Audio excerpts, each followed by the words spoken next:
It's Gerardo and I'm back again to talk to you about things we can do out in nature. I love nature because I love to go camping. And in this video, we're going to talk to you about fire making skills. I will show you materials you need to make the fire. Fire is key for survival. It helps us to stay warm. We can boil the water we drink, and we can cook food. Before you go camping, you have to be prepared with camping tools like this, a multi-tool. A multi-tool has many tools inside that you can use to help you go camping. If you don't have a multi-tool, you can also use your scissors. Scissors are good for cutting and making friction. It is super important to be prepared before you go camping to learn how to make a fire and what you should bring to make a fire. Also, when you're at home trying to make a fire, remember fire safety. Make a fire with your mom and dad, never alone. The fire triangle is a representation of the parts needed to make a flame. For example, number 1, fuel. Number 2, oxygen. Number 3, a chain reaction or ignition. Number 4, heat. If you take away one part of the fire triangle, a flame cannot be produced. Let's take a closer look and find examples for each part of the fire triangle.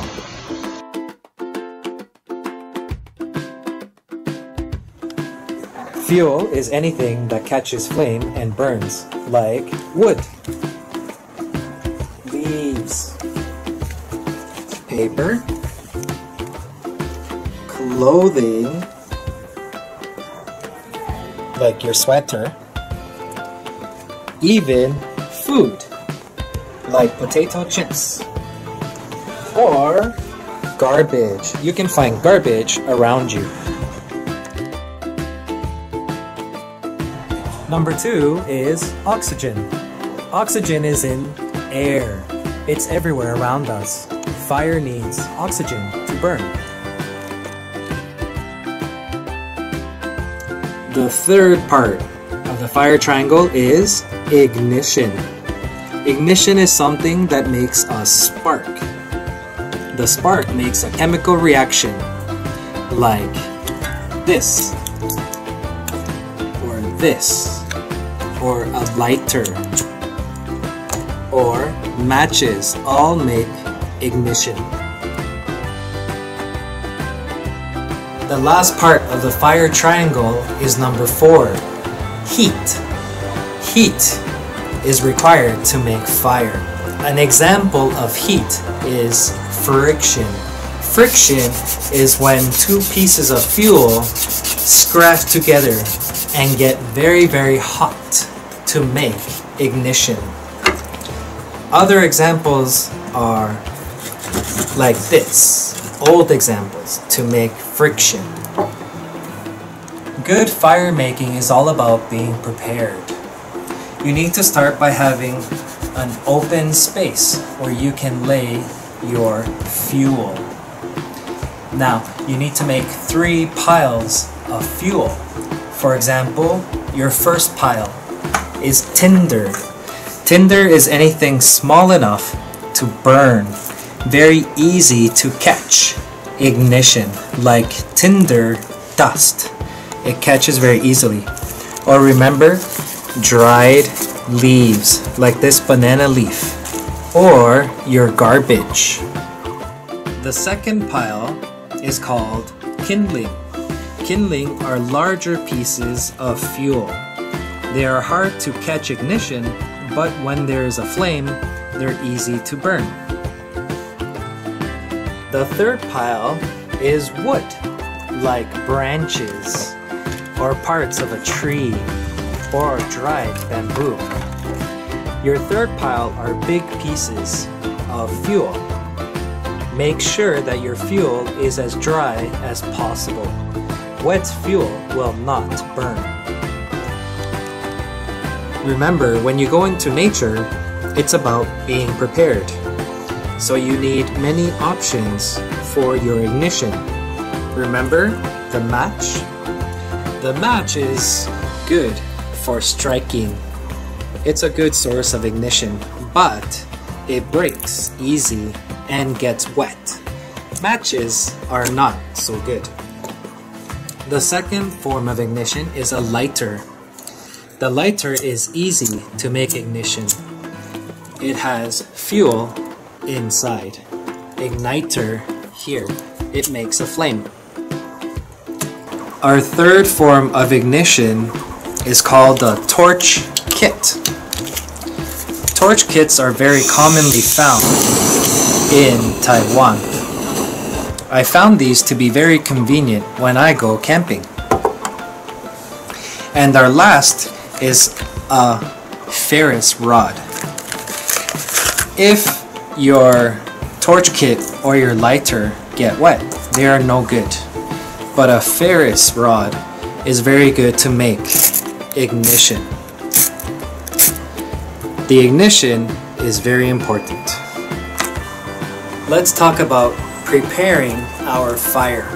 We need a flat space that is dry to put our tinder down. We can start by putting tinder dust and small dry pieces of wood shavings. Remember, it's easy to use your lighter to make fire. You can even burn food.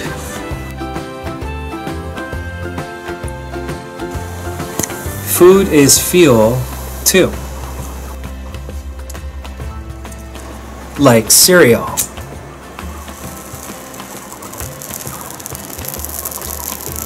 Food is fuel. Garbage, like tissue paper, catches on fire very easily. Or your alcohol pads that you might find in your safety kit. The alcohol will catch on fire very easily. Alright, let's make a small pile of tinder, and we can also try using an alcohol pad to show you how well the ferro rod works to ignite fuel. Make your strike slow and firm, not quick, because you can accidentally push all the tinder away from the sparks. Be patient and calm, as it may take many strikes to ignite your tinder. Don't panic. Once your tinder catches on fire, you want to gently blow on it to encourage the flames to grow. It's important here to nurse your fire and protect it, or else it can easily die out. Slowly add more pieces of tinder as needed. Once the flames are brighter and hotter, you can lay larger pieces of kindling over the small fire to encourage the fire to grow. Try not to smother the fire with too much fuel, as it can have the opposite effect for your fire by cutting off the oxygen supply. And this is how you make a fire. You want to start putting bigger pieces of wood on top of your fire. Remember to protect it from the wind, from rain, or else the fire will go out. It will take a few minutes, but remember to continue to add fuel to your fire. Thank you for watching. I hope you learned about fire making skills, and I'll see you in the next video. Bye-bye. Fire, fire, fuel, fuel, oxygen, oxygen, heat, heat, tinder, tinder, kindling, kindling, ferro rod, ferro rod, ignition, ignition,